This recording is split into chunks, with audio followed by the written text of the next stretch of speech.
Welcome back mga ropa, kwentuhan muna tayo. Pag-usapan natin ang parang NBA Finals, SGA vs Victor Wembanyama mga ropa, dito sa may NBA Cup Semifinals. Sobrang ganda ng laban mga ropa, sobrang digdigan ng laban sa pagitan ng dalawang kupunan. Parang NBA Finals nga ang vibes ito mga ropa, walang gustong magpatalo. Nag-flex pa nga si Victor Wembanyama sa kupunan ng OKC Thunder mga ropa, sobrang lakas ng loob ni Victor Wembanyama. Nakasalalay dito sa game na to ang 16 times winning streak ng kupunan ng OKC Thunder mga ropa. Matatalo kaya sila ng kupunan ng San Antonio Spurs? Ngayon mga ropa, sinimulan ng kupunan ng OKC Thunder ang game na to. Sa 3-pointer Chet Holmgren, pumasok yan mga ropa, basket is good. Samantala ang kupunan ng San Antonio Spurs ay nakasagot kagad dito sa atake ni Stephon Castle. Nakakuha siya dyan ng 2 points, easy money. Pero sa pagkakataon na to mga ropa, nagdomina kaagad ang champion na OKC Thunder. Nagkaroon kaagad ng highlight play dito si Jalen Williams, pumunta kay Isaiah Hartenstein, slam dunk yan mga ropa. And then after nito, good defense kagad ang pinaramdam dito ng OKC Thunder. At sa good defense na yan, nagkaroon sila ng 3-pointer dito sa may transition. Ludor ang nakakuha ng 3-pointer dyan mga ropa, basket is good. And then after niya, nakakuha ulit ng fast break dito ang kupunan ng OKC Thunder. SGA naman mga ropa, basket is good. Kaya napatimeout kagad dyan ang kupunan ng Spurs, 12-4 ang score. Pero after ng timeout, another highlight play na naman ang ginawa dito ng OKC Thunder papunta kay Isaiah Hartenstein. Samantala para sa Spurs naman mga ropa, si Stephon Castle ang bumuhat sa kanila dito sa may first quarter. Acrobatic shot ang kanyang ginawa dito mga ropa. Pero itong first quarter na to ay nadomina talaga ng kupunan ng OKC Thunder, 31-20 natapos ang first quarter. Pagpasok naman ng second quarter mga ropa, si Victor Wembanyama ay pinasok na dito ng coach ng kupunan ng San Antonio Spurs. At big impact agad ang ginawa ni Victor Wembanyama mga ropa dahil nakakuha siya dito ng offensive rebound. Sabay kick out niya ng bola papunta kay Dylan Harper na nakapagpundar ng 3 points, basket is good. And then after pa nito mga ropa, si Champagny ay nakakuha din ng right side corner 3-pointer. At mabilisan lang mga ropa, nilabas kaagad ng coach ng kupunan ng San Antonio Spurs itong si Victor Wembanyama. Pero kahit papaano, nakahabol dyan ang kupunan ng Spurs, 33-29 ang score pagpasok ni Wemby. Ngayon mga ropa, dito naman sa may second quarter nung nilabas ulit ng coach ng kupunan ng San Antonio Spurs itong si Wemby ay nagpiesta ulit sa opensa ang kupunan ng OKC Thunder. Slam dunk sa may fast break ang ginawa dito ni Chet Holmgren mga ropa, basket is good. And then after nito, nagkaroon pa ng deep do layup itong si Alex Caruso. Kaya lumobo ulit ang kalamangan dyan ang kupunan ng OKC Thunder. 49-33 kaagad ang score mga ropa, 16 points kaagad na naging tambakol dyan ng kupunan ng San Antonio Spurs paglabas ni Victor Wembanyama. Pero pagbalik dito ni Wemby mga ropa, nagkaroon ulit ng run ang kupunan ng San Antonio Spurs bago matapos ang second quarter na to. Nagkaroon ng 2 points dito si De'Aaron Fox mga ropa, basket is good yan. And then after nito, 3-pointer naman ang binanatan dito ni De'Aaron Fox. Pumasok din yan mga ropa, easy money.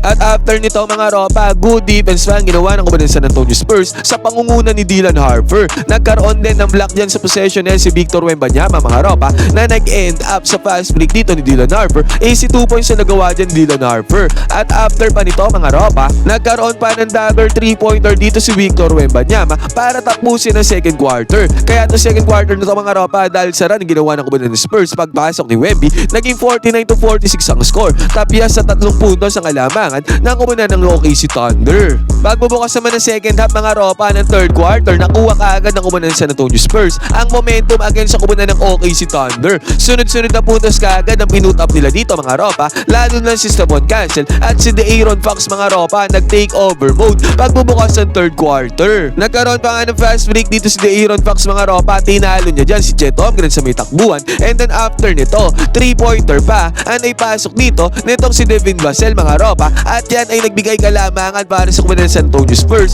62-56 ang score, na kung saan kanina mga ropa ay lamang dyan ng 16 points sa kupunan ng OKC Thunder. Napa-timeout dyan ang kupunan ng Thunder mga ropa.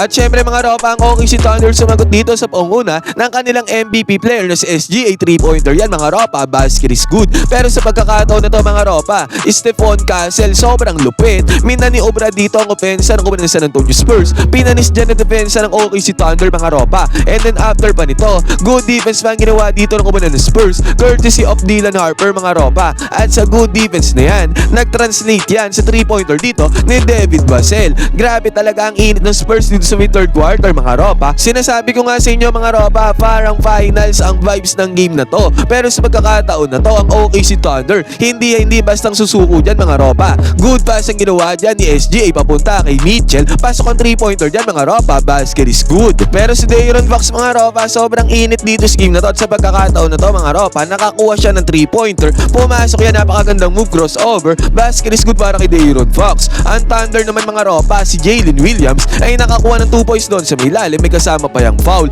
Pero tong third quarter na to mga ropa ay tinapos ni De'Aaron Fox. Na-foul dito si De'Aaron Fox mga ropa. Dalawang free throws ang tinake dyan ni De'Aaron Fox at parehas pumasok yan. At yan ang nagbigay kalamangan sa San Antonio Spurs ng 1 puntos dito sa may third quarter. Pagpasok ng fourth quarter mga ropa, may 1 puntos silang kalamangan. Si De'Aaron Fox mga ropa, so far this third quarter ay mayroon kaagad 19 points para sa Spurs.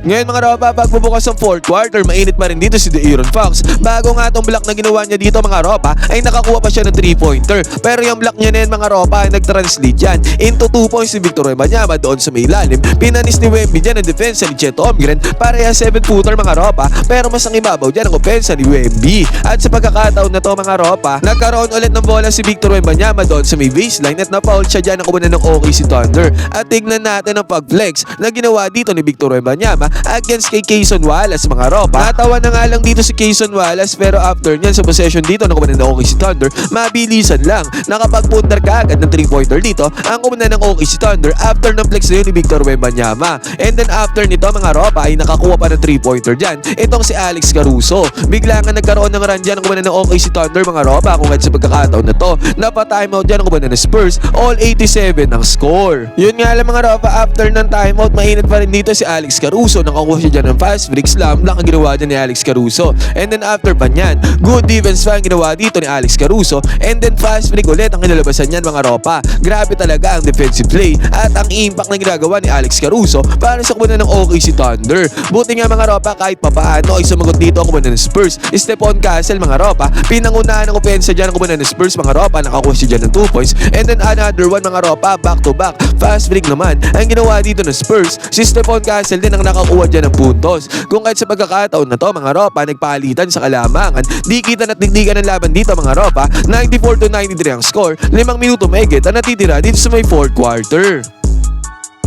Dito naman mga ropa, dikdigan at digita na nga ang laban, pero grabe talaga si Alex Caruso. Good defense ginawa niya dito kay Victor Wembanyama. Nakakuha na steal dyan si Alex Caruso mga ropa sa napakatangkad na si Victor Wembanyama. Pero yun nga lang mga ropa, nagkaroon ng good inbounds play dito ang kumanan ng San Antonio Spurs. Easy 2 points slam dunk ang nagawa dyan ni Victor Wembanyama, basket is good. At sa pagkakataon na to mga ropa, sumagot dyan ang MVP na si SGA. Perimeter, mid-range jumper dito sa may left side mga ropa, pumasok yan para kay SGA. At sa pagkakataon na to mga ropa, dahil dyan naging 98-96 ang score, wala nang 5 minuto na natitira dito sa big game na to. Yun nga lang mga ropa, ang Spurs ay sumagot din dyan sa offensa na yan ni SGA. 3-pointer na napasok dito ni Devin Vassell para bigyang 1 punto sa kalamangan dito kumunan ng Spurs. Napa-timeout dyan ng OKC Thunder. Wala nang 3 minuto na natitira dito mga ropa at possession dito ng kumanan ng OKC Thunder. Na-kick out dito ni SGA yung bola papunta kay Jalen Williams. Pumasok ang long range bomb dito ni Jalen Williams mga ropa, at sa pagkakataon na yan naging 101-100 ng score. Sobrang dikit at sobrang ganda nga ng laban mga ropa. Samantala ang Spurs naman ay nagpunta dito kay Victor Wembanyama na binabantayan dito ni Alex Caruso na isang great defender. Nakasundot ng bola niya si Alex Caruso mga ropa, pero nakapukol pa rin ng mid-range jumper dito si Victor Wembanyama at pumasok ang mid-range jumper dyan ni Wemby mga ropa. Basket is good. Sobrang clutch na yung tirada na ni Victor Wembanyama mga ropa.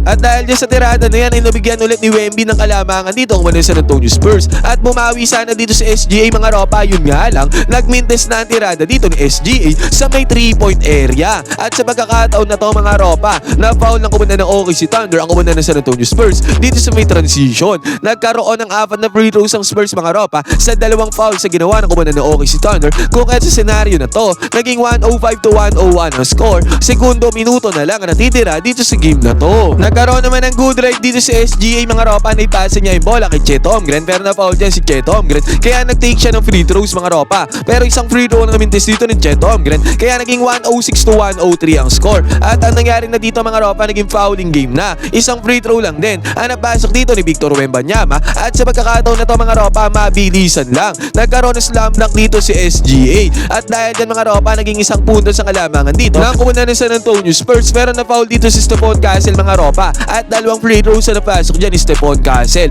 At sa pagkakataon nga na to mga ropa, naging free throw game na, at doon sa uli mga ropa ay hindi na nakahabol dyan ang kumunan ng OKC Thunder. Tinalo ng kumunan ng San Antonio Spurs ang kumunan ng OKC mga ropa para sila ang mag-advance sa NBA Cup Finals na harapin nila ang kumunan ng New York Knicks. Tinapos ang kumunan ng Spurs ang 16-game winning streak ng kumunan ng OKC Thunder dito sa game na to mga ropa. Grabe ang ginawa ng Spurs para manalo dito sa game na to. Parang NBA Finals mga ropa, sobrang ganda ng laban. Ngayon mga ropa, ano masasabi niyo sa laban na to ng dalawang heavyweight team? Sobrang ganda nga ng laban. Pwede kayo mag-comment dyan sa baba niyo opinion mga ropa. Magkwentuhan tayo.